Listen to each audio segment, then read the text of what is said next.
Honesty is the mother of wisdom. Truth is its foundation. Without truth, honesty cannot exist. Sincerity, however, can stand apart from these, yet a sincere mistake remains flawed at its core and can only bear poisonous fruit. Truth has three sides, each driven by a distinct force: the destruction of impurity, the pursuit of perfection, and the comprehension of the whole. Honesty, however, has only one. Lies multiply their faces and shift their forms.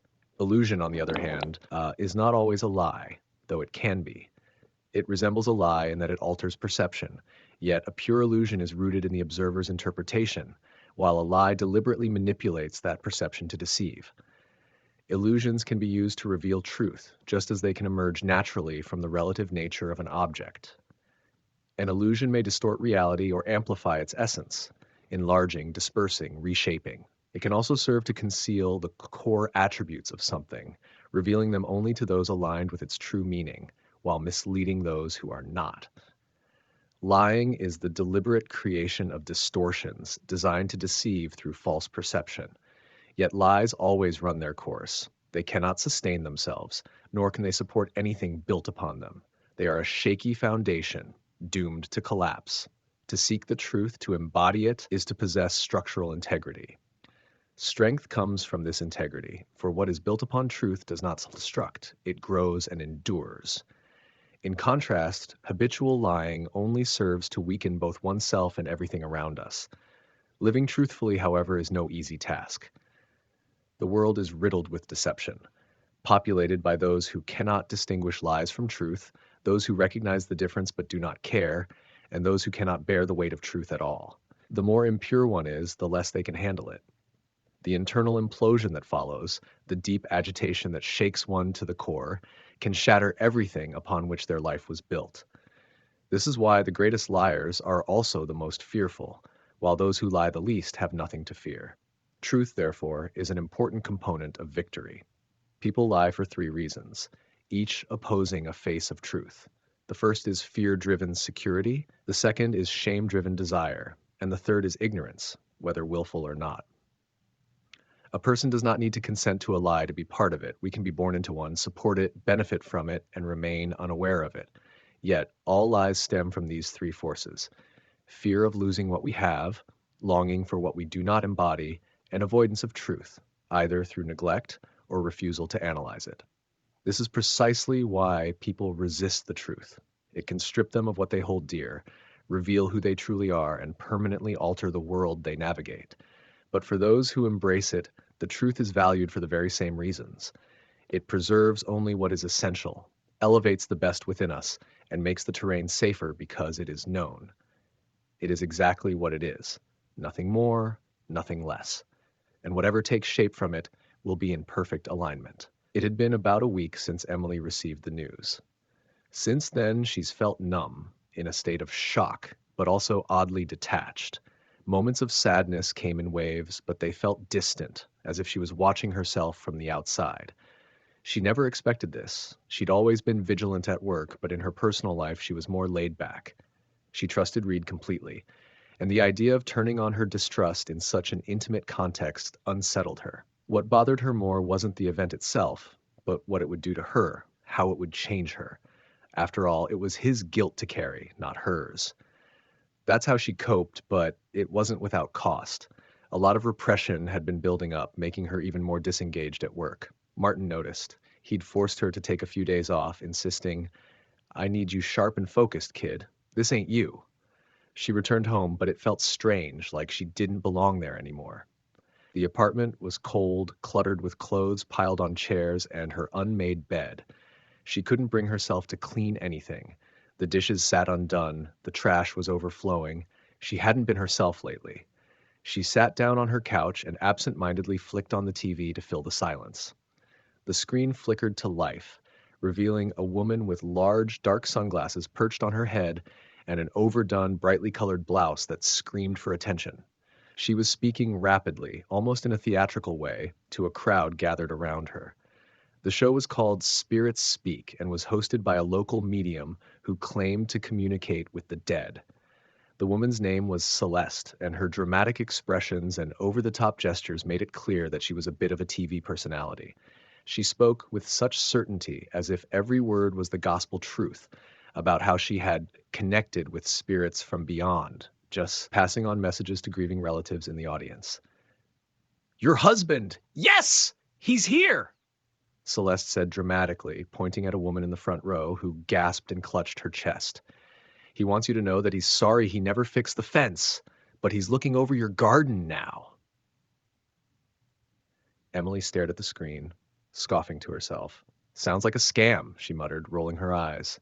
She wasn't one to believe in that kind of thing, but there was something oddly fun about Celeste's performance. The audience clapped and cheered, hanging on every word. "Okay, enough of this crap," she told herself. She started decluttering everything around her and then took a long, warm shower, put on a clean set of clothes, grabbed a bag where her computer, her phone, her headphones, and more clothes landed, and then headed to her grandmother's for a few days.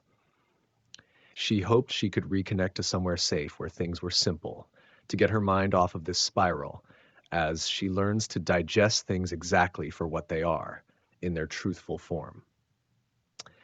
As Emily spent the week at her grandmother's, she has been able to sort her thoughts and rebuild herself from the ground up, fully integrating this piece of information into her mind's framework. It's now part of her history, will probably inform her choices, and is, at the end of the day, just another data point.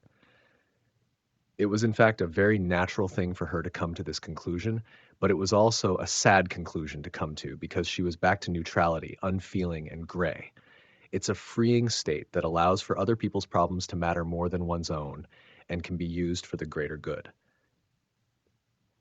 In a lot of ways, moments of pain such as these, when registered fully and we allow them to break us, are an opportunity to become a more compassionate person, someone closer to the human condition as a whole. After all, no feeling is a standalone feeling. No matter what it is, somebody else has felt it, and that is the link that causes human beings to connect. Original thoughts might exist, but original feelings not so much. They are, in fact, universal. When these two forces join in the mind, they can allow a human being to get out of their own way.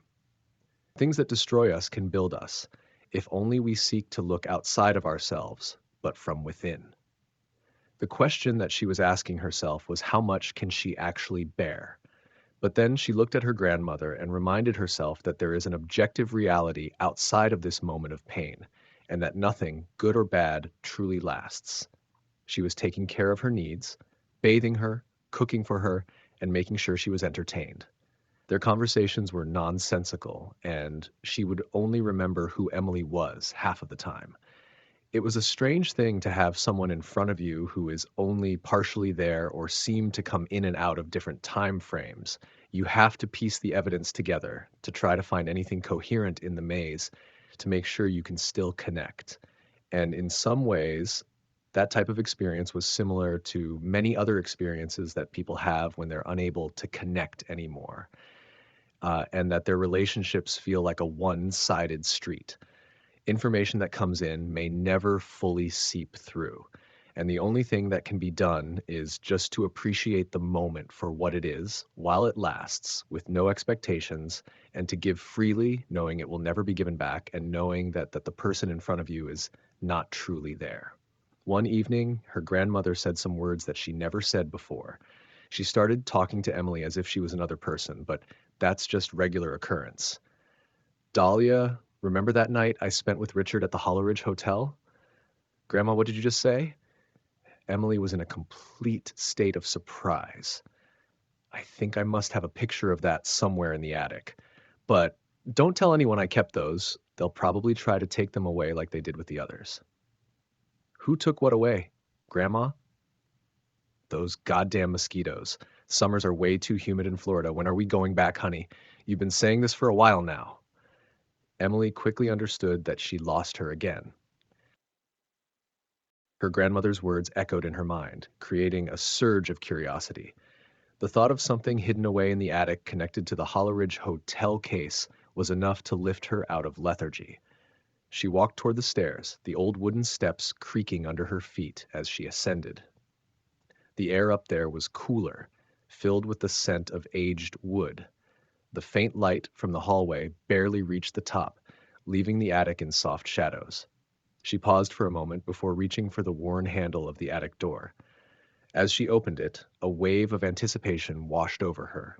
There, waiting just beyond, was a space full of forgotten memories and old things, ready to be explored. The attic was an odd, quiet place, filled with things long forgotten. Emily stepped in, her footsteps slow, careful on the creaking floorboards. Dust hung in the air, settled like the silence of the room. Boxes piled high, shelves groaned with heavy jars, yellowing books, and strange trinkets. Everything in the room seemed both dead and alive, caught between times, between stories, between lives. She could feel it, the weight of it all, as if the room itself held its breath, holding on to what had been. A rocking chair sat in the corner, its faded fabric stretched and worn. It seemed almost like it had been waiting for Emily to come all along. Her fingers brushed over an old dress hanging off the back of the chair, soft and delicate to the touch. She picked it up, slipped it on without much thought. She walked in front of the old mirror, its glass cracked in places but still reflecting her image. She could hardly recognize herself, wrapped in the past, standing before the ghost of a woman she might never fully understand. It felt strange, wearing her grandmother's things. All these things were proof that her grandmother had lived fully, in ways Emily had never even imagined. A mother, a wife, a woman with her own aspirations and her own fears. In the far corner, an old library case caught her eye. She walked toward it, the glass fogged from years of neglect. She opened it slowly and found album after album, each one holding pieces of her grandmother's life. There were pictures of family trips, moments from a time before everything started to unravel. She flipped through them, touching the corners of each photo with care, as if afraid they might crumble in her hands. And then she found it. A photo of her parents before they'd fallen apart. They were laughing, easy smiles on their faces, caught in a moment of happiness. Emily lingered on it, wondering what the child she had once been would have thought of the life she had now. She kept flipping, and then, hidden beneath some folded papers, there it was, the photo from the Hollowridge Hotel. Her grandmother, smiling softly beside a man named Richard, someone she didn't recognize. The date at the bottom read March 22nd, 1931, Hollowridge. Emily's breath caught, and then she saw it. The back of the photo, a suggestive message scrawled in ink. She read it to herself. "What the heck, Grandma?" She couldn't help it. She laughed. This was something she hadn't expected to find. Buried under the photo in the same box was a key, old, brass, and worn. The number 888 was etched into it, the metal still warm, as if it had just been used. It hung from a leather chain, and as Emily picked it up, it felt important, like it belonged to a story still being told. She tucked the picture and the key into her pocket and made her way downstairs, her mind racing. That year, 1931, kept spinning around in her head. It was the year Hollowridge had erased from the records, the year they'd wanted to forget. How strange that this photo, this key, had survived, untouched. She wasn't going to tell anyone, not yet. But Nick, he might be able to help her figure it out. Tomorrow she'd get back to work. But now this wasn't just about solving a case. It was personal. Everything had shifted and she could feel it in her gut. There was something bigger here. Something she was going to uncover, whether anyone else wanted her to or not.